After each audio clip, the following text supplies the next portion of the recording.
កងតនឹងប្រាប់ដំណឹងថាអូនរៀបការ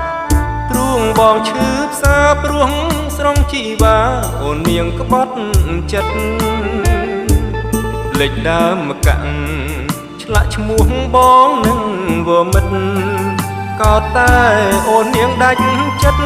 គ្មានអាណិតស្រណងអាឡ័យអូនភ្លេចអង្ហាអនុសាយទាំងពីរនាក់ក្រមលុបដើមមកកាំងបងថ្នាំងថ្នមប្រឡោមបីហັດថាទាំងទ្វេក្រសោបអបប្រានចរណៃក្លិនថ្ពាល់ក្រអូបថ្មីថ្មីថ្ងៃនេះអស់នៃនារៀងអស់ហើយភូមិខ្សាច់សូធ្ងួចធ្ងោប្រាប់ពៀមជីកងថាស្រស់នួនល្អងអូនមិនគួរក្បត់ចិត្តបងឡើយភូមិសំបូរមាស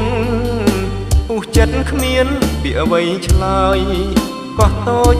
ថាហួងពេលហើយដំណាំងស្នាយអើយកុំស្ដាយនាងអីអង្គើបានអើយខ្ញុំលាហើយលាស្ពានធ្លាប់ឆ្លងលាពីអូនបងលាស្នេហ៍ប្រែប្រួលអាប់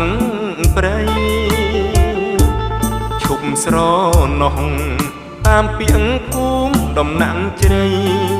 កងមាសថាកុំអាឡ័យ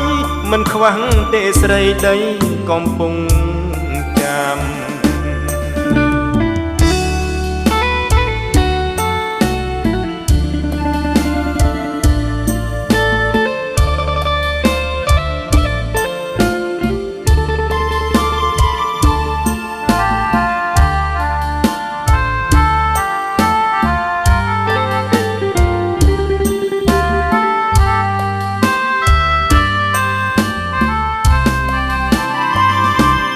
កើបានអើយខ្ញុំលាហើយលាស្ពានធ្លាប់ឆ្លង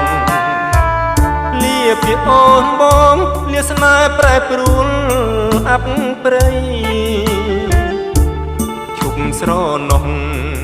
តាមពីងភូមិដំណាំងជ្រៃកងមាសថាកុំអាឡ័យមិនខ្វះទេស្រីដីកំពុងចាំ